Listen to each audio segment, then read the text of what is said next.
Hello guys, welcome back to my channel and welcome back here in Ocean Way Residences here in Boracay Island. So bali ito po, ipapakita lang po namin sa inyo yung accommodation kung saan nagstay kami, and if you decided na magbakasyon din dito sa may Boracay ay baka maisip po ninyo itong Ocean Way Residences. Disclaimer, I'm not part of this residences or any affiliation. Bali pinopromote ko lang po since na-experience mo namin na magstay dito kung gaano ka safe and gaano ka ganda tong lugar, and specifically kung mag-ano po kayo, kung mag bakasyon po kayo sa isang lugar, ang inisip po ninyo yung safety ng family nyo, and at the same time you're gonna be enjoying the place. So yan po yung isa sa mga factor na isi-share po namin sa inyo. So kung makikita po ninyo itong Ocean Way Residences ay maganda.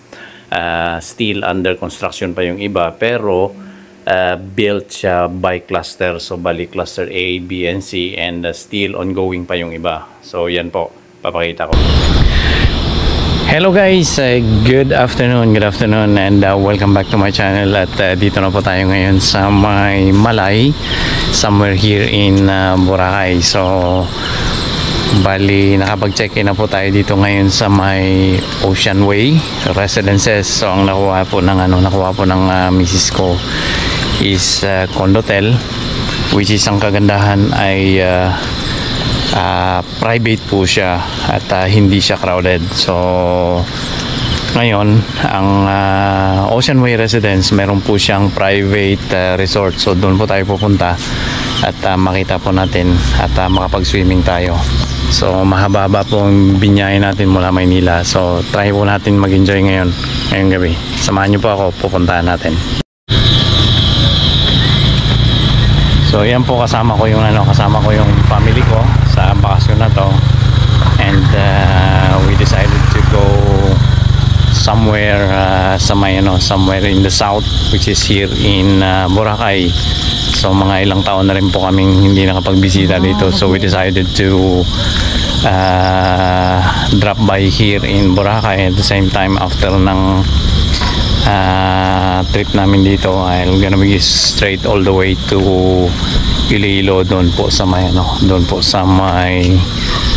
hometown, Gimbal.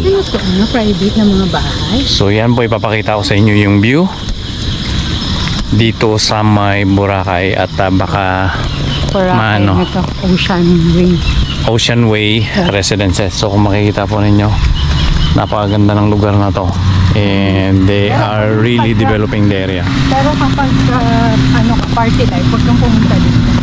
Pag gusto mo tayo dito.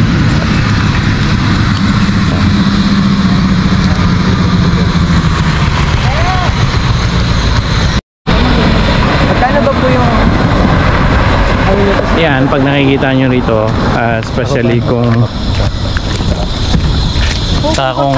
sinelas natin yun kung gusto niyo nung medyo tahimik na lugar, ay dito po kayo pumunta sa may Ocean Way area, at lilibot po namin kayo. Ay makikita po ninyo dito yung Chancellor Hotel. So parang napaka-private po ng lugar na to, and malayo sa usual na nightlife. Kung nakaranas na kayo dito sa may Boracay na mga nightlife na style. So dito medyo tahimik na area po ito, which is kung gusto mong family lang talaga, this is very good for you and for the family. Papasyal namin kayo. Ito ang Chancellor Hotel, and papunta tayo ngayon sa may 7-Eleven at kung ano pa yung mga kainan dito sa area na to. Yan. Dito naman guys ay papunta tayo sa may Savoy Hotel.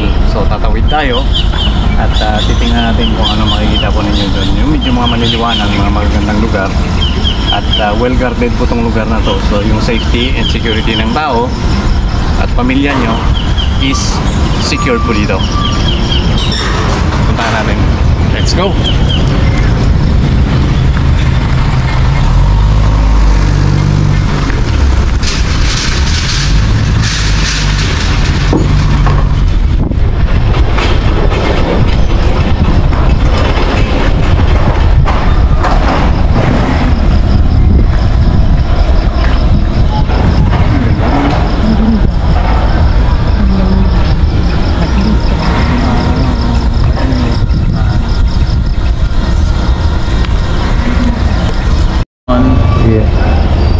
Okay guys, dito tayo ngayon sa almost here crossroad here somewhere in Ocean Way, as well as the same time Savoy Hotel at saka yung Chancellor Hotel. So parang community po ito dito. Napakaganda, well guarded, at saka kahit nga mga gabi na ay makikita po ninyo ay wala po kayong kaba when it comes sa security at saka sa ano nyo, sa family nyo. Kaya I'm very thankful na dito po yung nakuha ng misis ko. So after this one, pupunta po kami sa my shoreline at marami po kami kaninang mga nakitang mga mangingisda. Sabi po nila ay they're gonna be doing some diving as well as spear fishing. So mag-end up daw sila na mga between 9 or 10 in the evening. So titingnan natin kung ano makukuha nila. Okay guys, punta muna tayo doon. Yan po guys, itutuloy natin yung paglalakad-lakad at paglilibot-libot dito sa may area na to. Just pababa ng Ocean Way Residences. Kung makikita po ninyo ay talagang konti pa lang talaga yung mga tao at it seems that this area is still on the process of development. At itong area na to sa may right side ko na tinitingnan nyo, ano na yan, parang mall side na yan, which is part ng isang hotel. So kagaya nga ng sinabi ko on my previous video as well as on the very start ng video na to. So kung gusto po ninyong mamasyal here in Boracay at kung ang enjoyment nyo ay kasama nyo yung family nyo, makapag-relax kayo away from noises and nightlife, I suggest or I strongly recommend itong lugar na to para makapag-banding talaga kayo ng family mo at makapag-pasyal-pasyal na medyo mayroong privacy. So yan, pagpasok mo sa pagpasok namin sa may mall, yan po yung makikita ninyo, ang ganda. So yung mga building na yan or yung mga structures na nakikita nyo is part po yan ng hotel. So kasama sa kasama sa may design niya is yung parang shopping mall na rin. So talagang convenient na talaga kapag nag-check-in kayo dito sa may hotel na to. But disclaimer, bali wala po kaming idea kung magkano po yung price dyan since na hindi po kami naka-check-in dyan. So we don't have any such information when it comes to prices sa lugar na to. So kumbaga ang objective lang namin dito ay matingnan tong lugar na to, makapaghanap ng mabilhan or anything na na makapag-offer ng pagkain just in case, kasi yung sa may Ocean Way Residences medyo malayo po talaga siya, malayo sa may mga pamimilihan. Kaya yun po yung downside niya kapag nag-check-in kayo sa may Ocean Way Residences. Kailangan meron na kayong pagkain na nadala, wala namang problema. So kaya ang ginawa namin, nag-scout kami diyan kung anong pwedeng mabilhan diyan. So meron namang mabilhan ng pagkain like 7-Eleven and convenient store. So yan, pababa na po kami niyan, papunta doon sa may beachside area kung saan naka-tie up yung Ocean Way Residences. At saka yung beach na yan ay hindi lang sa Ocean Way Residences. As I said, naka-tie up lang sila. So talagang siguro pag-aari ng isa sa mga hotel na to, or it's some kind of a corporation or conglomerate na pinagsamang ownership. Tapos pababa tayo niyan, makikita nyo talagang ang ganda. So may enjoy nyo talaga kahit naggabi na kayo pumunta dito, like since na dumating na kami hapon na, and we decided na maglakad-lakad at inabot na kami ng dilim. So yan ang nakita namin, ang ganda talaga.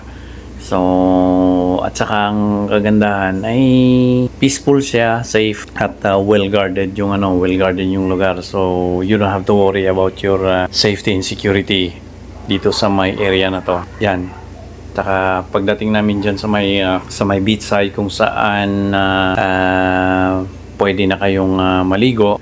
Bali may ano na dyan, may mga kainan na po dyan na nag-offer sila ng kung anong gusto nyong pagkain. So mayroon siyang parang mga kanya-kanyang mga tindahan at pwede kayong makabili. Let's say yung mga souvenir shops as well as the same time yung mga pagkain na ino-offer nila and refreshment. So talagang nandito na sa area na to. So pagbaba nyo ng Ocean Way Residences, madadaanan po ninyo yung shopping mall. Then marami siyang mga shops.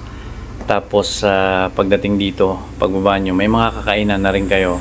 So ang nyo na lang is makabili kayo on the way back kung saan man kayo naka-check-in. So yan po yung lugar ng dito sa may beach sides area. Talagang well illuminated siya.